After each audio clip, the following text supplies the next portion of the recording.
Leo, you know, you've invited me to the Ironbound here in Newark so many times. This is a Portuguese area. It developed. Tell me about how this developed.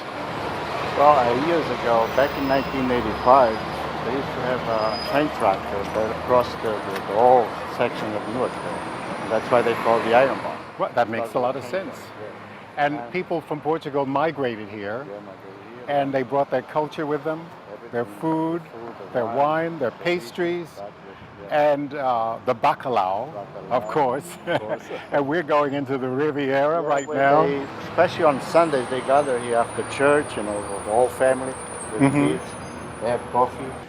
You know, it's really wonderful to have the Portuguese experience here in Newark, and we're in the Ironbound section, and Joe Garcia is going to tell us all about this great treasure where we can have Portuguese delicacies, great food, great wine, and the people are so great. Talk about it, Joe. You know, this area has been an area of immigrants, and recently Portuguese. And we have a lot of specialty stores, and one of the ones where we are in is Riviera Bakery Cafe, and we have a lot of specialties from both Portugal, but some from France and from Italy as well. Now, what would be some of the specialties from Portugal? One of the most popular things from Portugal is called the pastel de nata. It's a Portuguese custard cup. Is that actually this we particular have one thing? right here? Right. And it's baked at a very high temperature. It's there's not much to it other than everything is very natural and it's very flavorful. It looks gorgeous. Yeah, we bake them by the thousands compared to everything else. And then you have other specialties here, like? Oh, we have it's a large variety. We have pão de ló, What is that? which is a light Portuguese cake. Sounds like something I would like. Oh, it's a very good combination to go with just about everything else. Oh yeah. Although sometimes if I start eating one and they're quite large, I can't stop. So Oh my it's God. not exactly. But that's what I think is so great. You have all of these great delicacies that people can come and have the experience and feel like they're in Portugal. Yes, that's true. There's a lot of Portuguese restaurants, but we are fortunate enough that mostly on weekends people come out of the restaurant and they come and have the pastry at the Riviera Bakery. We're here at Adega Grill, and we're continuing our tour through the Ironbound, and Leo is going to talk about some of the specialties that we serve here. The seafood place. Paella. They have a paella, yeah. Do they have bacalhau too? Yeah, they have bacalhau. They have all Portuguese typical dishes. You'll find it here. Yeah. You know. Yeah. Yeah. And it's a beautiful surrounding. I mean, just it's white tablecloth, and it's it's a very comfortable environment. And I think this is what people want to feel when they come here. You know, not only they feel the Portuguese flavor, but they taste the Portuguese food. These are some of the wines that apparently that you Those from Alentejo. right, that you're responsible for, right? And the spumante, the one we had over there. Yes, in Portugal. If you remember. Oh, I certainly do. This is a traditional Portuguese-style sausage, com flambe. The texture of this is very interesting because of the fact that it has these serratings here. And what is the meaning of the serratings? That's with the grit there. Ah. That's why it has more flavor. Right. And then because it's charred on the grill, That's correct. which makes it makes it so different. I can't wait to taste this because of the seafood and the cheese and the fruits and the baby shrimp. I mean, it's just unbelievable. And the sausage, the pork, and it just makes a complete picture when I think of Portugal, and I think of the romance of Portugal, and I think of the history. It just makes a total picture. It's always good to find a wine to complement whatever you're eating. The food and the wine together. It's a marriage.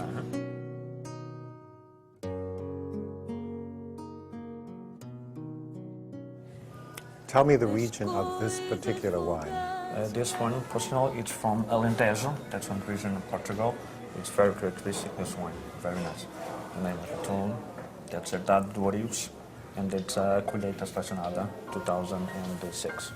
It's very, very nice. And actually, my favorite wines are the red wines. White is wonderful too, and I know people like to complement a lot of the seafoods with it, My personal favorite are the red wines. This is the clams and garlic and cilantro. That's a Portuguese style too. It's really, really tasty, this one here. Especially, deep with the bread, it's excellent. They have chicken crepes with the bechamel chicken. It's really good. You know what I like about it is the presentation. I think the presentation is very appealing, not only because of the color, but the freshness. That's perfect. Now you must have some. All right. It's a shared experience.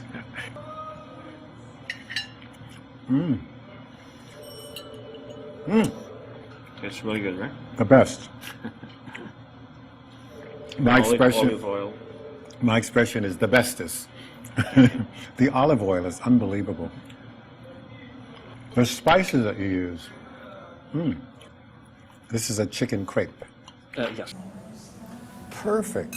And what you have also are these wonderful Portuguese wines to complement the dishes, which I think is fantastic. Excellent wines, let me tell you.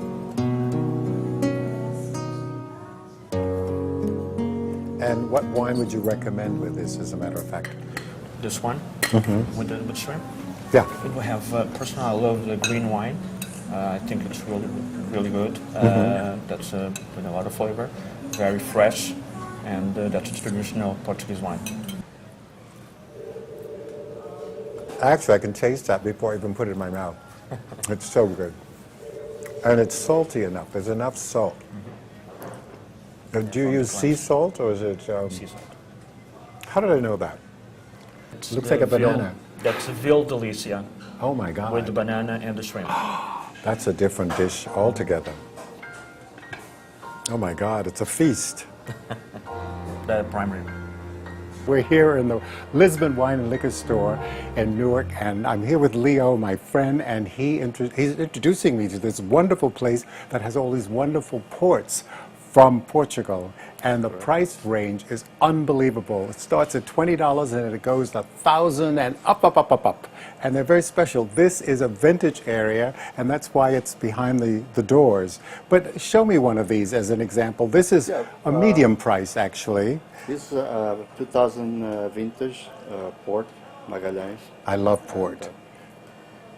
But that goes from 25 to over $1,000, $2,000 bottle.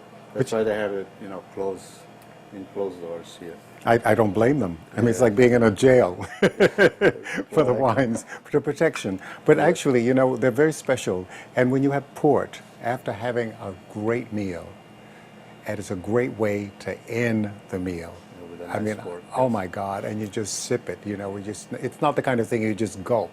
It's kind of it's a social drink. Correct. Port could be as an aperitif or after dinner. They have so many different brands here. They have different ports here. They have vintage from when the year is good to select as a vintage. Not every year is good for choose as a vintage. How do they determine the year, though? By the taste? By the taste. The enologists still taste the grapes before they go to actually prepare the vinify the wine. How do they make port? That's an interesting point, because a lot of people don't really know. They know about wines, but how do they really... Well, they ferment the typical grapes from Douro, and then they blend it with they call aguardente. The peel of the grape is just for the for the color of the wine. Because basically they make port wines from red grapes or white grapes. If it's a white port, and then they usually use white grapes. That's an interesting thing, white port. Because usually I think of port and I think of red, and I think most people think of it, and I think the introduction for me in terms of white is really something new, and I think that's exciting. The white port is more as an aperitif. Yeah. This is one of the rarest port wines they have here from 1938, which they have it all in bottle already. Love Reserve, my God. It's one of my favorites. The top ones are Coletas and Quintas. Oh, yes. Usually it's from a single vineyard. Yeah. It's called Quinta. Yeah. And Coleta is just the best port. Absolutely. Well, this has been a great education, being here in this wine cellar, port cellar, and having this experience and learning about port.